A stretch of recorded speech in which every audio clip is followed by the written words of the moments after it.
새벽 5시쯤이었을까요? 창밖은 아직 캄캄하고 방 안은 그보다 더 조용한 그 시각에 문득 눈이 떠지신 적 있으신가요? 이불 속에서 잠시 눈을 감은 채 가만히 누워 있다가 저도 모르게 손이 옆자리로 갔던 적 있으신가요? 온기라고는 하나도 남아있지 않은 그 자리를 손끝으로 한번 쓸어보고 그제야 오늘도 또 하루가 시작되는구나 하고 실감하신 적 있으신가요? 어떤 분들은 그 순간이 하루의 시작이 아니라 밤새 눌러두었던 외로움이 다시 스멀스멀 올라오는 순간이라고 하시더군요. 그리고 그 짧은 순간에 마음 한켠에서 이런 물음이 조용히 고개를 듭니다. 나는 대체 언제까지 이렇게 혼자 있어야 하는 걸까? 언제까지 이 빈자리를 손끝으로 확인하며 살아야 하는 걸까? 부엌에 나가 냄비에 물을 올리실 때도 그렇습니다. 예전 같으면 두 사람, 아니 온 식구 밥을 챙기느라 발 디딜 틈도 없었던 그 부엌이 지금은 어쩐지 유난히 휙하고 조용하게 느껴지실 때가 있으실 겁니다. 밥솥에서 김 오르는 소리, 냉장고가 웅웅 돌아가는 낮은 진동음, 그리고 그 사이사이 켜켜이 쌓이는 정적. 그 정적 속에서 누군가의 이름을 한번 불러보고 싶은데 정작 부를 사람이 없어서 목구멍 안으로 그냥 삼켜버린 이름 있으신가요? 남편 이름일 수도 있고 이제는 각자 살기 바쁜 자식 이름일 수도 있겠지요. 그 이름을 마음속으로만 되뇌고 소리내어 부르지 못하는 그 순간이야말로 어쩌면 우리가 가장 사무치게 혼자라는 걸 느끼는 순간일지도 모릅니다. 저녁이 되면 또 다른 얼굴을 한 혼자가 찾아옵니다. 하루 일을 마치고 돌아온 집, 불을 켜야만 겨우 밝아지는 그 캄캄한 집에 들어설 때 현관에서 신발을 벗으며 오늘 있었던 일을 나눌 사람이 없다는 걸 새삼 느끼신 적 있으신가요?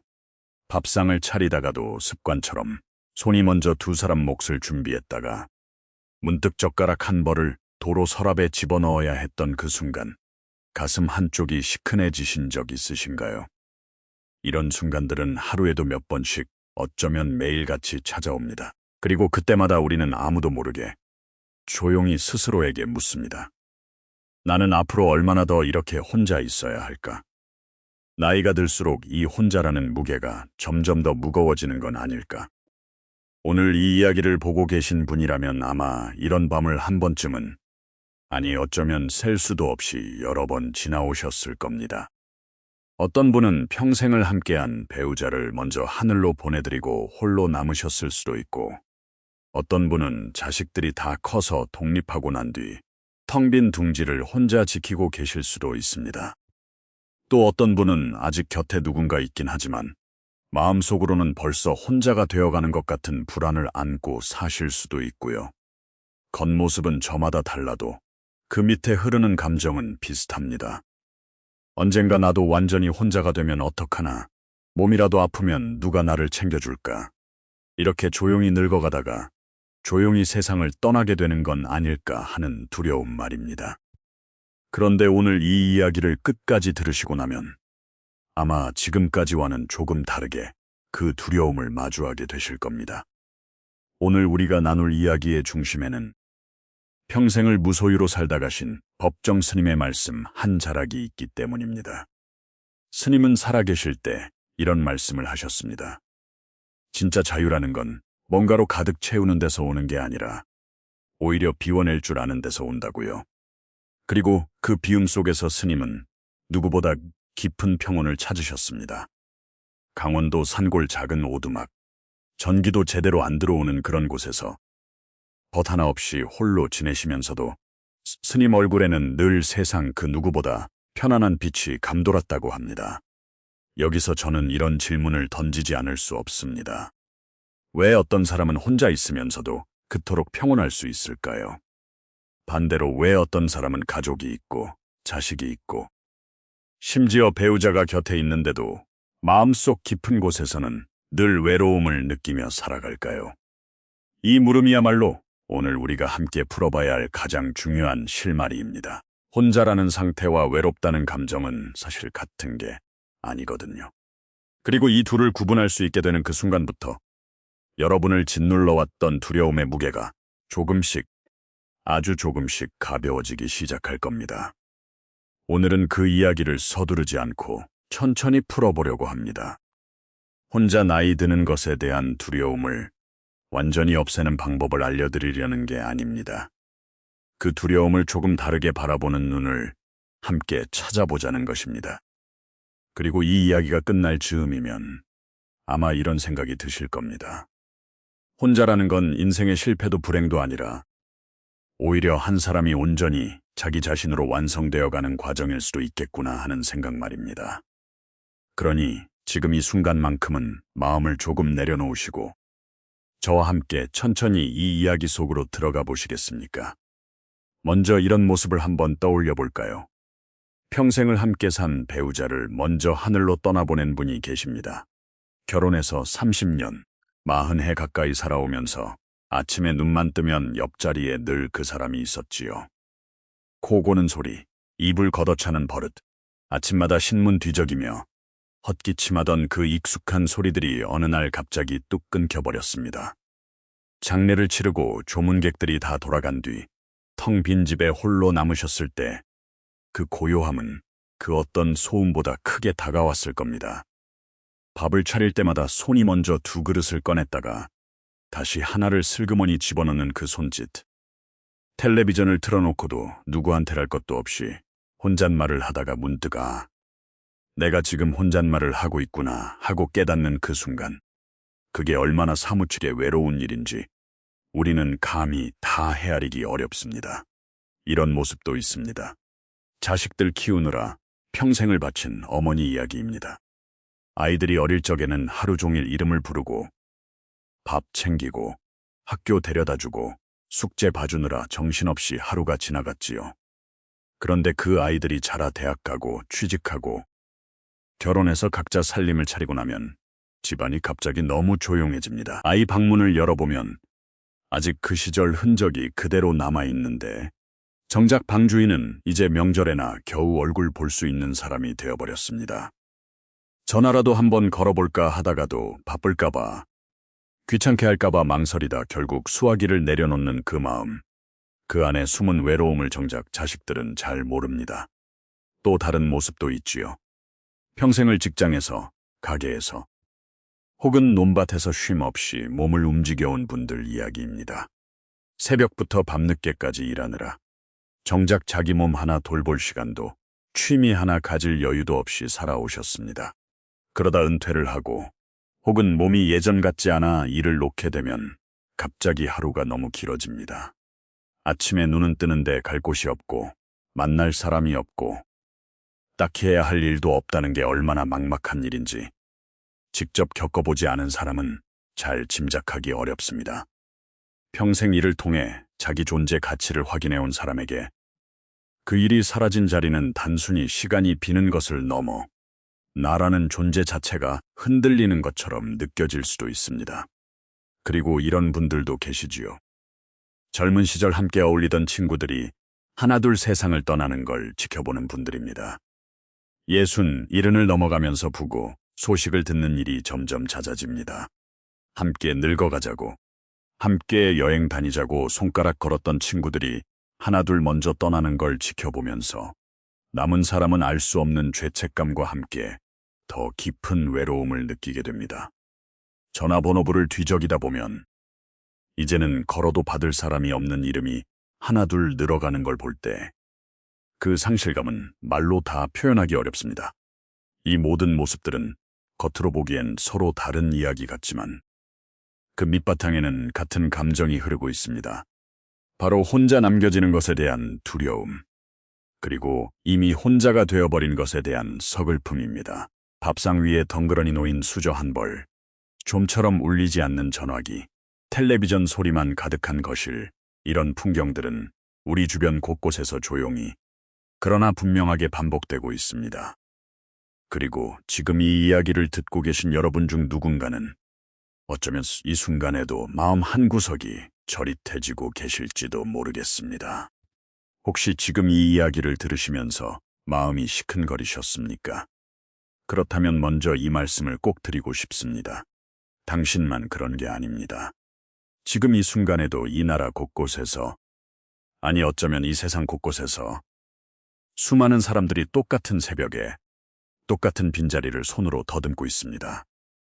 똑같이 조용한 부엌에서 혼자 밥을 짓고 있고 똑같이 텅 빈 거실에서 텔레비전 소리에 기대어 하루를 견디고 있습니다. 여러분이 느끼시는 그 쓸쓸함, 그 허전함, 그 텅 빈 것 같은 마음은 결코 여러분 혼자만 짊어진 특별한 짐이 아닙니다. 이 시대를 살아가는 많은 중장년, 그리고 어르신들의 삶 속에서 아주 흔하게 발견되지만 좀처럼 입 밖으로 꺼내지 못하는 그런 공통의 감정입니다. 특히 우리 부모님 세대는, 아니 우리 자신도 그렇지요. 이런 감정을 겉으로 드러내는데 익숙하지 않으셨습니다. 힘들어도 힘들다는 말을 못하고 외로워도 외롭다는 말을 삼키고 그저 묵묵히 참고 견디는 게 미덕이라고 배워오셨으니까요. 그래서 이 외로움은 겉으로 드러나지 않은 채 마음 깊은 곳에서 조용히, 아주 조용히 쌓여만 갔을 겁니다. 자식한테 짐이 되기 싫어서, 남들 보기에 청승맞아 보일까봐, 아니면 그냥 익숙해져서 그러려니 하고 넘어갔던 그 수많은 밤들이 있었을 겁니다. 하지만 오늘만큼은, 지금 이 순간만큼은 그 감정을 굳이 숨기지 않으셔도 됩니다.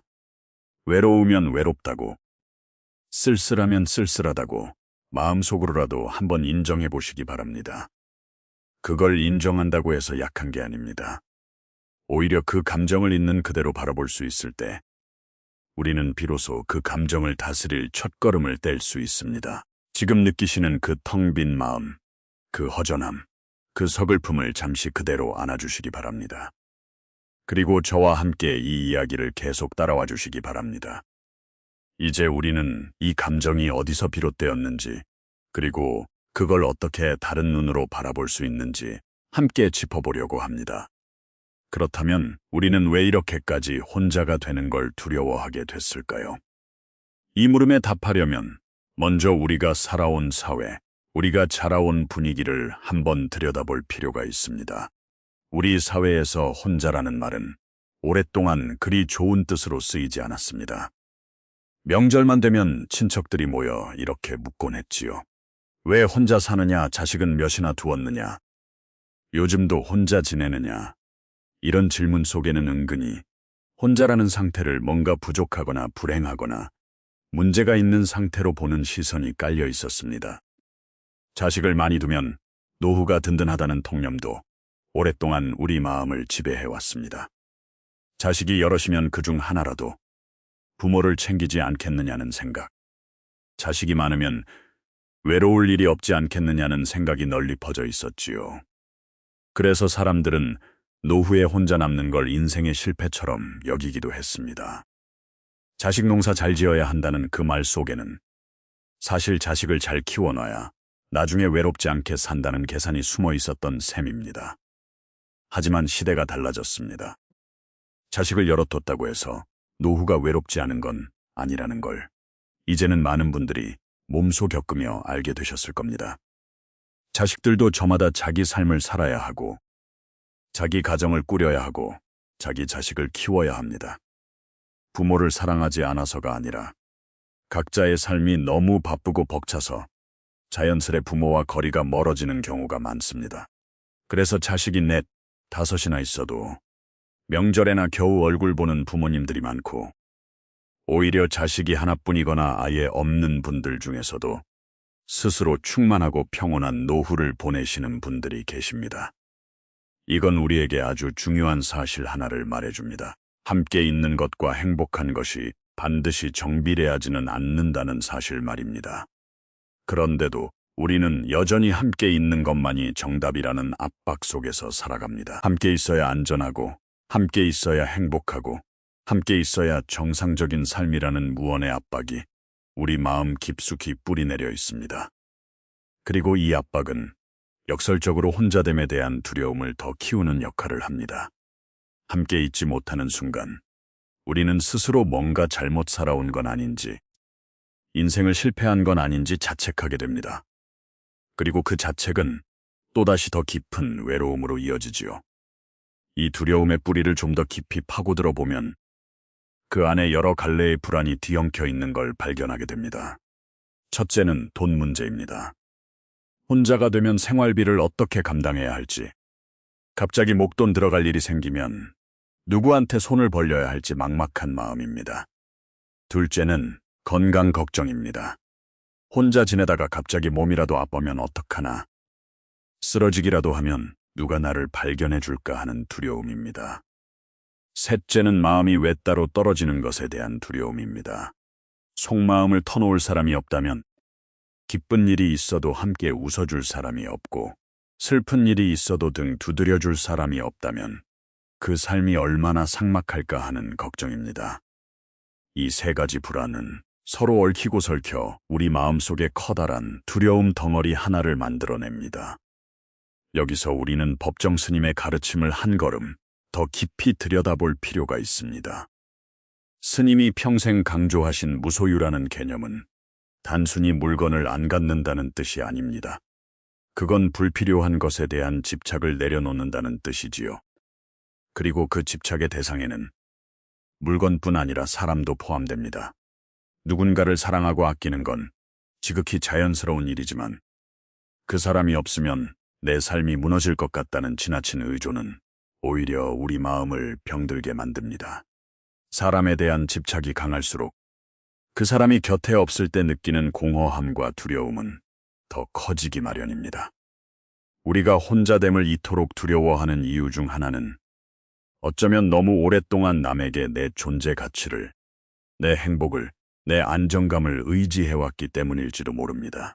배우자가 있어야만, 자식이 곁에 있어야만, 친구가 많아야만, 비로소 내가 온전한 사람이 될 수 있다는 믿음 속에서 살아오셨다면, 그 관계들이 하나둘 사라져가는 노년의 시기에 자연스레 내 존재의 절반이, 어쩌면 그 이상이 사라져버린 것 같은 상실감을 느끼게 됩니다. 하지만 여기서 우리가 정말로 던져야 할 질문은 이것입니다. 왜 우리는 혼자 있다는 상태 그 자체를 두려워하게 되었을까요? 혼자 있는 게 정말로 그렇게 무서운 일일까요?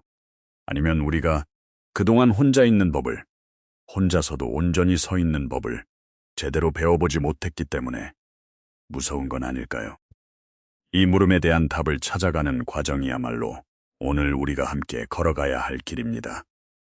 그리고 그 실마리는 놀랍게도 아주 작은 일상의 변화에서부터 시작됩니다. 그렇다면 이제 우리가 할 수 있는 건 뭘까요? 거창한 결심이나 인생을 통째로 뒤바꿀 만한 큰 변화를 말씀드리려는 게 아닙니다. 오히려 정반대입니다. 아주 작고 소박하고 사소해서 하루 5분, 10분이면 충분한 그런 작은 실천들에 대해 이야기해 보려고 합니다. 마음의 집이라는 건 하루아침에 뚝딱 지어지는 게 아니라 벽돌 한 장 한 장을 정성껏 쌓아 올리듯 조금씩 천천히 지어지는 것이니까요. 첫 번째로 말씀드리고 싶은 건 아침에 눈을 뜨면 창문을 열고 하늘을 한번 바라보는 습관입니다. 별것 아닌 것처럼 보여도 이 짧은 행동 안에는 생각보다 깊은 의미가 담겨 있습니다. 새벽에 눈 떴을 때 밀려오는 그 허전함, 빈자리를 확인하며 느끼는 서글픔에서 곧바로 벗어나기란 쉽지 않습니다. 하지만 그 감정에 계속 머물러 있는 대신 몸을 일으켜 창문을 열고 오늘 하늘빛이 어떤지 한번 바라보는 걸로 하루를 시작해 보시기 바랍니다. 오늘 하늘이 맑은지, 구름이 끼었는지, 바람이 어느 쪽으로 부는지, 그 작은 관찰 하나가 우리 시선을 내 안의 허전함에서 바깥 세상으로 슬쩍 옮겨주는 역할을 합니다. 이건 현실 도피가 아닙니다. 오히려 매일 조금씩 달라지는 세상을 알아차리는 것으로부터 나 역시 이 세상의 한 자락으로 여전히 살아 숨쉬고 있다는 감각을 다시 되찾는 과정에 가깝습니다. 두 번째로는 혼자 먹는 밥상이라 해도 정성껏 차려보는 습관을 말씀드리고 싶습니다. 많은 분들이 혼자 살게 되면 밥을 대충 때우기 십상입니다. 어차피 봐줄 사람도 없는데 뭐 하러 정성을 들이나 하는 마음이 들기 쉽지요. 하지만 이 마음가짐을 한번 바꿔보시길 권해드립니다. 나를 위해 밥을 짓는 것, 좋아하는 나물 한 가지라도 묻혀서 상에 올려보는 것, 예쁜 그릇에 밥을 담아보는 것, 이 모든 행동은 결국 나 자신을 아끼는 연습입니다. 남을 위해서가 아니라 오직 나 자신을 위해 정성을 들이는 그 순간, 우리는 스스로에게 이렇게 속삭이고 있는 겁니다. 나는 혼자여도 여전히 소중한 사람이다. 나는 누가 봐주지 않아도 나 자신을 챙길 줄 아는 사람이다. 세 번째로는 하루에 한 번, 짧게라도 스스로에게 안부를 묻는 습관을 권해드립니다. 우리는 평생 남의 안부를 묻고 살아왔습니다. 자식은 밥을 먹었는지, 남편은 회사에서 별일 없었는지, 부모님은 건강하신지, 늘 남을 챙기느라 정작 나 자신한테는 오늘 하루 어땠는지, 몸은 괜찮은지, 마음은 편안한지 물어본 적이 별로 없으셨을 겁니다. 하루를 마무리하며 조용히 스스로에게 물어봐 주시기 바랍니다. 오늘 하루도 수고했다고, 힘든 순간도 있었지만 그래도 잘 견뎌냈다고 그렇게 스스로를 다독여 주시기 바랍니다. 이 작은 대화가 쌓이고 쌓이다 보면 어느새 누군가 옆에서 챙겨주지 않아도 스스로를 챙길 수 있는 사람이 되어갑니다.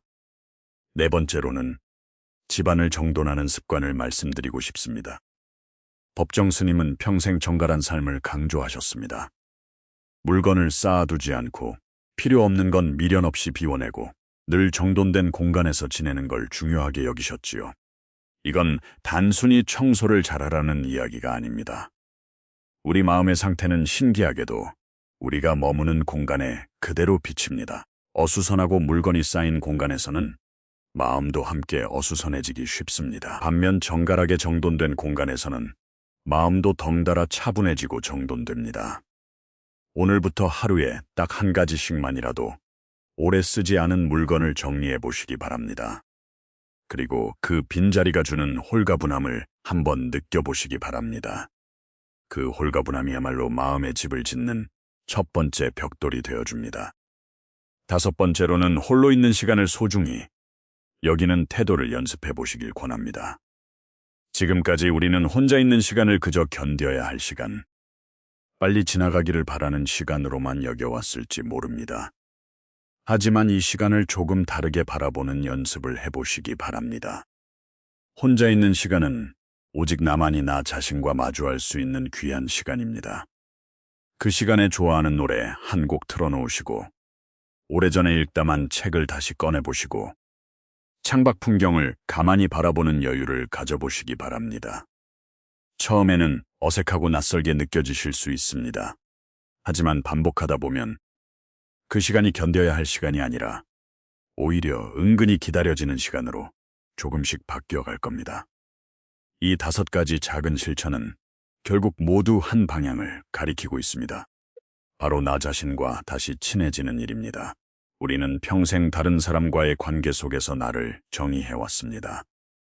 누군가의 아내로, 누군가의 남편으로, 누군가의 부모로, 누군가의 자식으로 살아오면서 정작 나 자신이 어떤 사람인지, 뭘 좋아하고 언제 행복한지를 깊이 들여다볼 시간이 없었습니다. 이제 그 시간이 우리에게 주어졌습니다. 비록 상실과 함께 찾아온 시간일지라도 이 시간을 통해 우리는 처음으로 온전히 나 자신과 마주할 기회를 얻은 셈입니다. 법정 스님은 살아계실 때 이런 뜻의 말씀을 자주 하셨습니다. 사람은 결국 자기 자신과 잘 지내는 법을 배워야 한다고요. 아무리 많은 사람에게 둘러싸여 있어도 자기 자신과 잘 지내지 못하는 사람은 그 관계 속에서도 늘 허전함을 느낍니다. 반면 자기 자신과 편안하게 지낼 줄 아는 사람은 설령 혼자 있더라도 그 시간 속에서 오히려 충만함을 느낄 수 있습니다. 오늘 말씀드린 이 작은 실천들은 결국 여러분이 자기 자신과 다시 친해지고 스스로와 편안하게 지내는 법을 익혀가는 첫걸음이 되어줄 겁니다. 이제 한 분의 이야기를 함께 따라가 보겠습니다. 정순 씨는 올해로 63이 된 여성입니다. 22살에 결혼해서 40해 가까이 남편과 함께 살아왔습니다.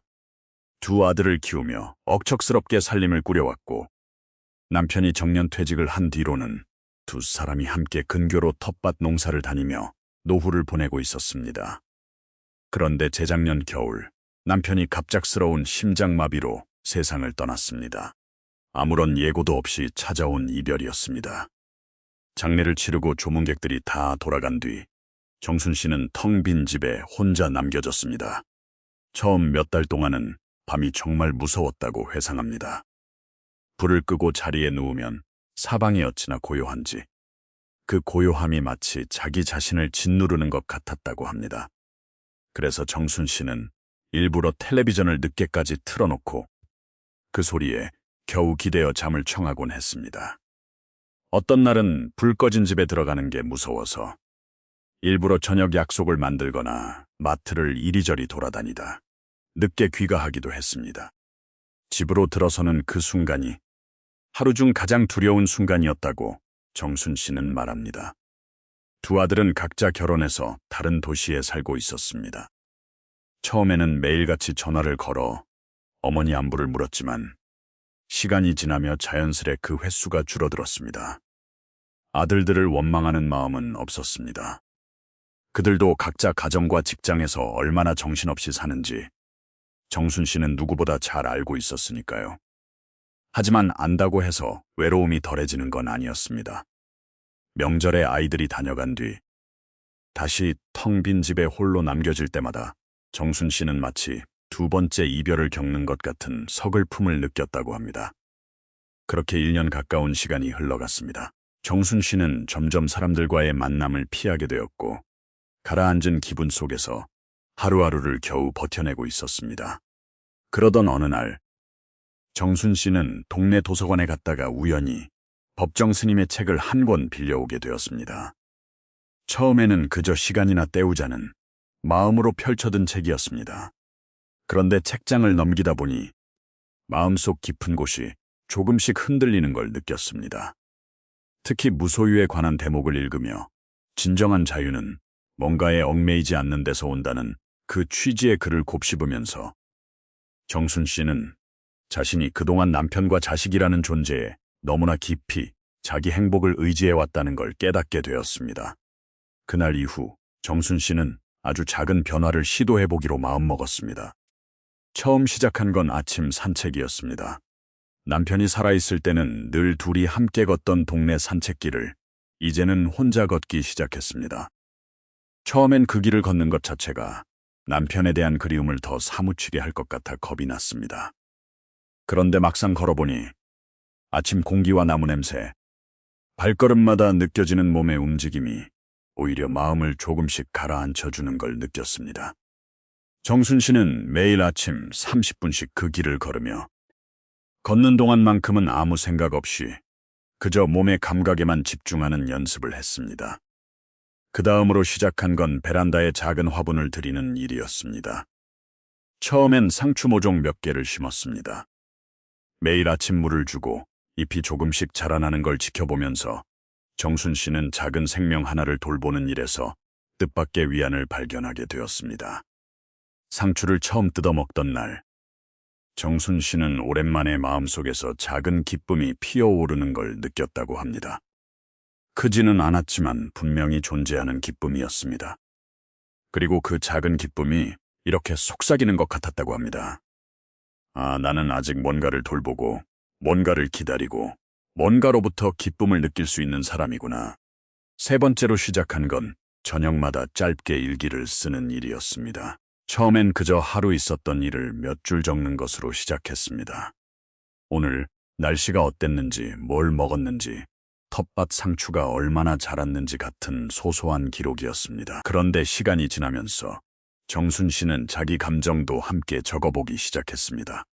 오늘은 조금 외로웠다고, 오늘은 남편이 유난히 그리웠다고, 오늘은 그래도 산책하고 나니 마음이 좀 편안해졌다고. 이렇게 감정을 글로 옮겨 적는 과정 속에서 정순 씨는 태어나 처음으로 자기 감정을 있는 그대로 바라보고 인정하는 법을 배우게 되었습니다. 이런 작은 변화들이 쌓여가던 어느 봄날 아침, 정순 씨는 여느 때처럼 산책을 마치고 돌아와 베란다 화분에 물을 주고 있었습니다. 그런데 문득 이 순간이 참 평온하다는 생각이 들었다고 합니다. 남편이 없다는 사실은 여전히 슬펐지만 그 슬픔을 안고 살아가는 법을 조금씩 익혀가고 있다는 느낌이 들었습니다.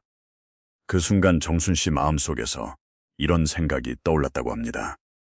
아, 나는 이제 혼자 있어도 괜찮은 사람이 되었구나. 이건 남편을 잊었다는 뜻도 슬픔이 다 사라졌다는 뜻도 아니었습니다. 그 슬픔과 그리움을 안고서도 나 자신으로서 온전히 하루를 살아갈 수 있게 되었다는 뜻이었습니다. 정순 씨는 지금도 가끔 밤이 되면 여전히 허전함을 느낀다고 말합니다. 하지만 예전처럼 그 허전함이 두려움으로, 공포로 이어지지는 않는다고 합니다. 이제는 그 허전함이 찾아오면 조용히 그것을 바라보며 이렇게 되난다고 합니다. 이 또한 지나가는 감정이다. 나는 이 감정과 함께 있어도 괜찮은 사람이다. 정순 씨의 이야기는 우리에게 아주 중요한 걸 말해줍니다. 혼자가 되는 걸 극복하는 데는 시간이 걸린다는 것입니다. 하지만 아주 작은 실천들을 하나씩 쌓아가다 보면 어느 순간 우리는 예전과는 다른 마음으로 그 혼자됨을 마주할 수 있게 됩니다. 정순 씨의 이야기를 통해 우리는 작은 변화가 만들어내는 힘을 확인했습니다. 하지만 여기서 조금 더 깊은 곳으로 들어가 볼 필요가 있습니다. 혼자됨을 둘러싼 두려움 속에는 아직 우리가 제대로 마주하지 못한 두 가지 큰 문제가 숨어 있기 때문입니다.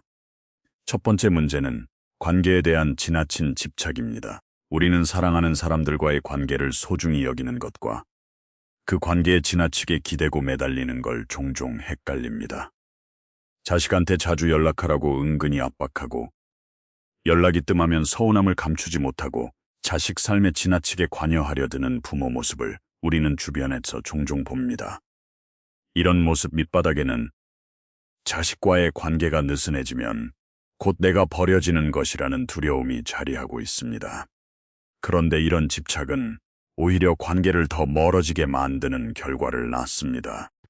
자식 입장에서는 부모의 지나친 관심과 서운함의 표현이 부담으로 다가오고, 그 부담은 자연스레 거리 두기로 이어지기 때문입니다.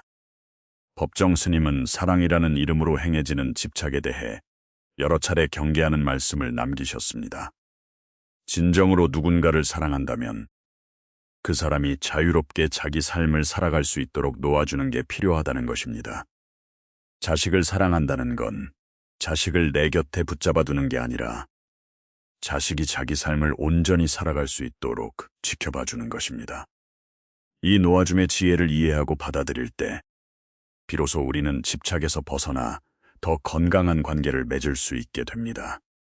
그리고 역설적이게도 집착을 내려놓을 때 오히려 관계는 더 편안하고 자연스럽게 이어지게 됩니다. 이쯤에서 우리 스스로에게 한번 물어볼 필요가 있습니다. 나는 자식과의 연락을, 친구와의 만남을, 배우자와의 시간을 진심으로 함께하는 기쁨으로 여기고 있는가? 아니면 그게 없으면 내 존재가 흔들릴 것 같은 불안으로 붙잡고 있는가? 이 질문에 솔직하게 답해보는 것만으로도 우리는 관계를 대하는 마음가짐을 조금씩 바꿔나갈 수 있습니다. 두 번째 문제는 더 근원적인 것입니다. 바로 혼자 늙어가다가 아프면 어떡하나, 혼자 죽으면 어떡하나 하는 두려움입니다. 이 두려움은 어쩌면 오늘 이 이야기를 보고 계신 많은 분들의 마음 가장 깊은 곳에 자리 잡고 있는 두려움일지도 모릅니다. 밤늦게 갑자기 몸이 아플 때 곁에 아무도 없다는 사실이 얼마나 무섭게 다가오는지 우리는 잘 알고 있습니다. 그리고 그보다 더 깊은 곳에는 언젠가 세상을 떠날 때 아무도 없이 홀로 그 순간을 맞이하게 되는 건 아닐까 하는 근원적인 공포가 자리하고 있습니다. 이 두려움은 결코 가볍게 다룰 수 있는 게 아닙니다. 그래서 우리는 이 두려움을 피하지 않고 정면으로 마주해 보려고 합니다.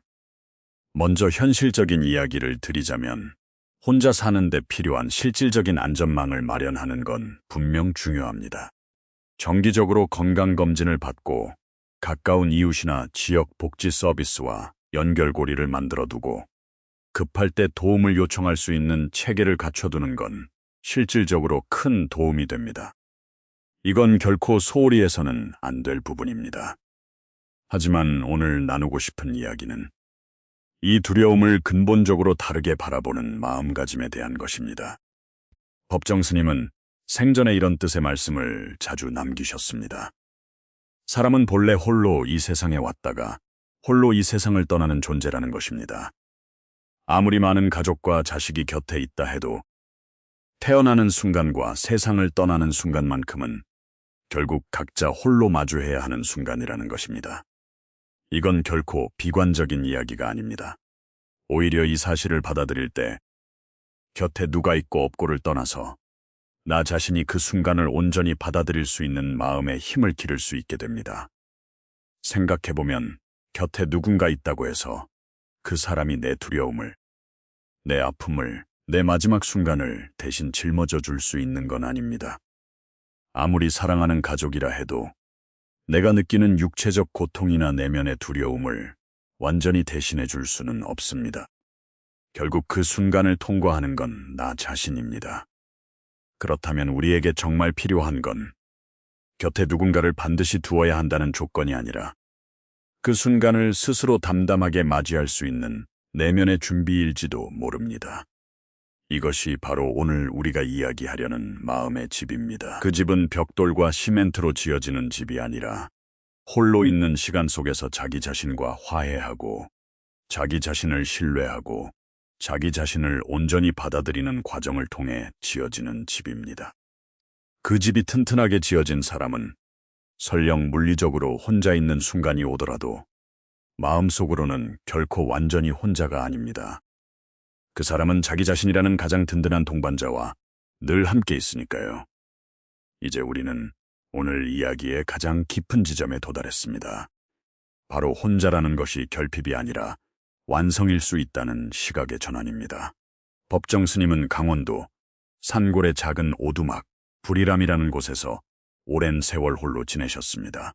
전기도 넉넉지 않고 찾아오는 이도 드문 그 산골에서 스님은 매일 새벽 일어나 마당을 쓸고 차를 우리고 글을 쓰며 하루를 보내셨습니다. 겉으로 보면 그건 더없이 쓸쓸하고 외로운 삶처럼 보일 수도 있습니다.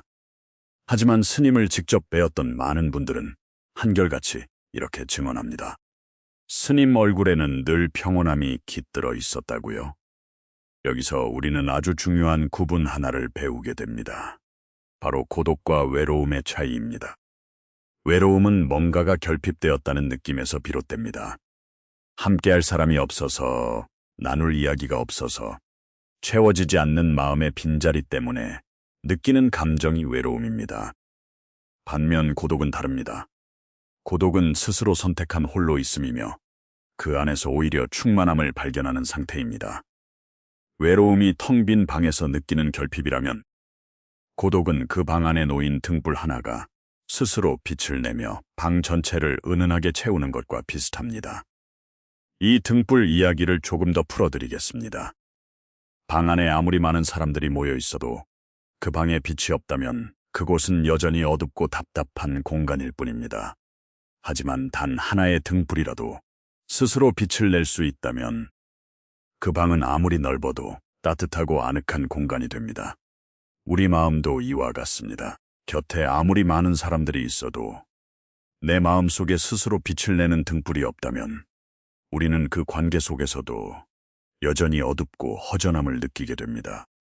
반대로 내 마음 속에 스스로 빛을 내는 등불 하나만 있다면 설령 물리적으로 혼자 있는 시간이 찾아와도 그 시간은 결코 어둡고 삭막하지만은 않을 겁니다. 그렇다면 이 등불은 어떻게 밝힐 수 있을까요? 바로 앞서 말씀드린 작은 실천들, 아침 산책, 정성스러운 밥상, 스스로에게 묻는 안부, 정돈된 공간, 그리고 홀로 있는 시간을 소중히 여기는 태도, 이 모든 것들이 하나둘 모여 서서히 밝혀지는 것입니다. 하루아침에 갑자기 환해지는 게 아니라 아주 작은 심지 하나에서 시작해서 조금씩 그 빛을 키워가는 과정입니다. 그리고 그 과정의 한가운데에는 바로 무소유의 정신이 자리하고 있습니다. 무소유란 아무것도 갖지 않는 극단적인 금욕이 아닙니다. 그건 불필요한 것에 대한 집착을 내려놓고 정말 소중한 것에 온전히 마음을 쏟는 삶의 태도입니다. 우리가 혼자됨을 두려워하는 건 어쩌면 우리 마음속에 너무 많은 것들이 쌓여있기 때문일지도 모릅니다. 관계에 대한 집착, 남의 시선에 대한 의식, 젊은 시절 화려했던 기억에 대한 미련, 이런 것들이 마음속에 무겁게 쌓여있을 때 우리는 그 무게에 짓눌려 혼자 있는 시간을 견디지 못하게 됩니다. 하지만 그 짐들을 하나씩 내려놓고 마음을 가볍게 비워낼 때 우리는 오히려 혼자 있는 시간 속에서 더 큰 자유를 발견하게 됩니다. 법정 스님은 홀로 있는 시간을 두려워하지 않으셨습니다. 오히려 그 시간을 자기 자신과 가장 깊이 만나는 소중한 기회로 여기셨습니다. 스님에게 고독은 벌이 아니라 선물이었습니다. 사람들과의 관계 속에서는 발견할 수 없는, 오직 홀로 있을 때만 만날 수 있는 자기 자신의 본 모습을 마주할 수 있는 시간이었기 때문입니다. 바쁜 일상 속에서, 관계의 소음 속에서 우리는 종종 자기 자신을 잃어버립니다. 하지만 홀로 있는 조용한 시간 속에서 우리는 비로소 나는 누구인가, 나는 무엇을 원하는가, 나는 어떤 삶을 살고 싶은가 하는 물음들과 다시 마주하게 됩니다. 여러분께 이런 질문을 드려보고 싶습니다. 만약 오늘 밤 아무도 만나지 않고 온전히 혼자 있는 시간이 주어진다면 그 시간을 두려움으로 채우시겠습니까? 아니면 자기 자신과의 소중한 만남으로 채우시겠습니까? 이 질문에 대한 답은 하루아침에 바뀌지 않을 겁니다. 하지만 오늘 이 이야기를 들으신 걸 계기로 조금씩 그 답을 바꿔가실 수 있기를 바랍니다. 혼자 나이 든다는 건 어쩌면 인생의 마지막 장에서 우리에게 주어지는 특별한 선물일지도 모릅니다. 평생 다른 사람을 돌보고, 다른 사람의 기대에 맞추고, 다른 사람과의 관계 속에서 살아왔던 우리에게 이제 온전히 나 자신에게 집중할 수 있는 시간이 찾아온 것입니다.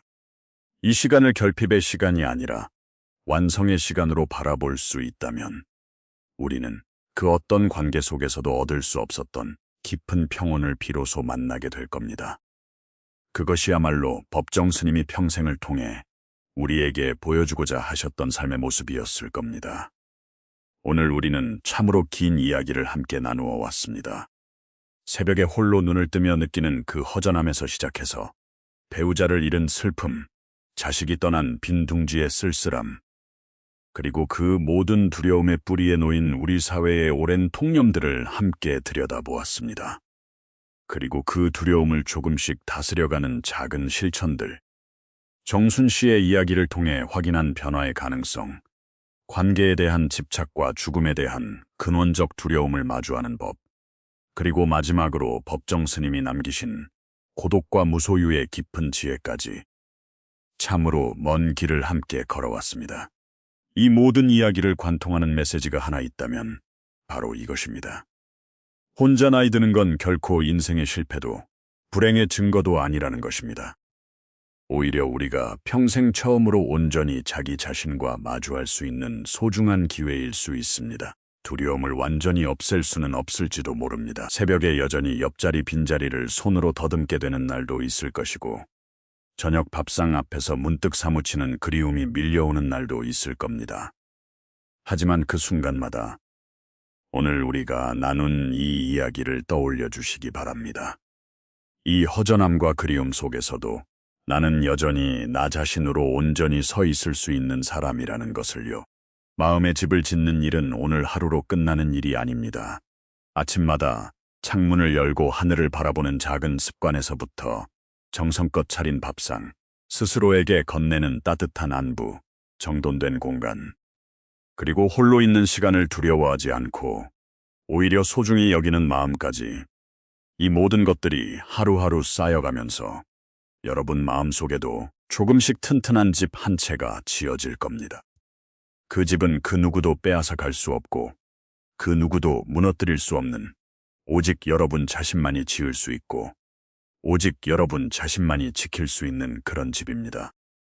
오늘 이 이야기를 끝까지 함께 해주신 여러분께 진심으로 감사드립니다. 그리고 작은 부탁 하나 드리고 싶습니다.